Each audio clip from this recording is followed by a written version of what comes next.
ایک گہری رات تھی جب چاند کی مدھم روشنی جنگل کے گھنے درختوں کے درمیان سے چھن کر زمین پر پڑتی تھی۔ 16 سالہ عائشہ، جو اپنے گاؤں میں اپنی چھپی ہوئی صلاحیت، خوابوں میں مستقبل دیکھنے کی قوت کی وجہ سے مشہور تھی، اس جنگل میں داخل ہوئی۔ اس کے گلے میں ایک پرانا لاکٹ تھا جو اس کی دادی نے اسے دیا تھا۔ یہ لاکٹ رات کے وقت ہلکی سی چمک دیتا تھا، جیسے کوئی راز چھپائے ہوئے ہو۔ عائشہ کو ایک خواب نے اس جنگ کی طرف کھینچا تھا۔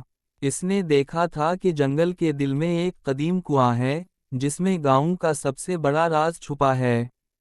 گاؤں والوں کا ماننا تھا کہ یہ جنگل ملعون ہے، لیکن عائشہ کے دل میں خوف سے زیادہ تجسس تھا۔ وہ لاکٹ کو مضبوطی سے پکڑے ہوئے آگے بڑھی۔ جنگل کے بیچ میں اسے وہ کنواں ملا۔ جیسے ہی وہ قریب پہنچی، لاکٹ کی چمک تیز ہو گئی۔ اس نے کنویں میں جھانکا تو ایک عجیب سی آواز سنائی دی، جیسے کوئی اسے پکار رہا ہو۔ لاکٹ کو کھولتے ہی ایک روشنی کا جھونکا نکلا، اور اس کے سامنے ایک منظر ابھرا۔ گاؤں کے پانی کے ذخائر خشک ہونے والے تھے، اور صرف اس کنویں میں موجود ایک جادوئی پتھر ہی گاؤں کو بچا سکتا تھا۔ لیکن راز یہ تھا کہ پتھر کو نکالنے کے لیے کسی کو اپنی سب سے قیمتی چیز قربان کرنی پڑتی۔ عائشہ نے فیصلہ کیا کہ وہ اپنی صلاحیت، مستقبل دیکھنے کی قوت، قربان کر دے گی۔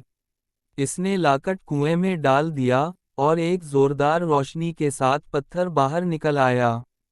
گاؤں کے پانی کے ذخائر دوبارہ بھر گئے، لیکن عائشہ کے خواب اب سادہ ہو گئے تھے، وہ اب مستقبل نہیں دیکھ سکتی تھی۔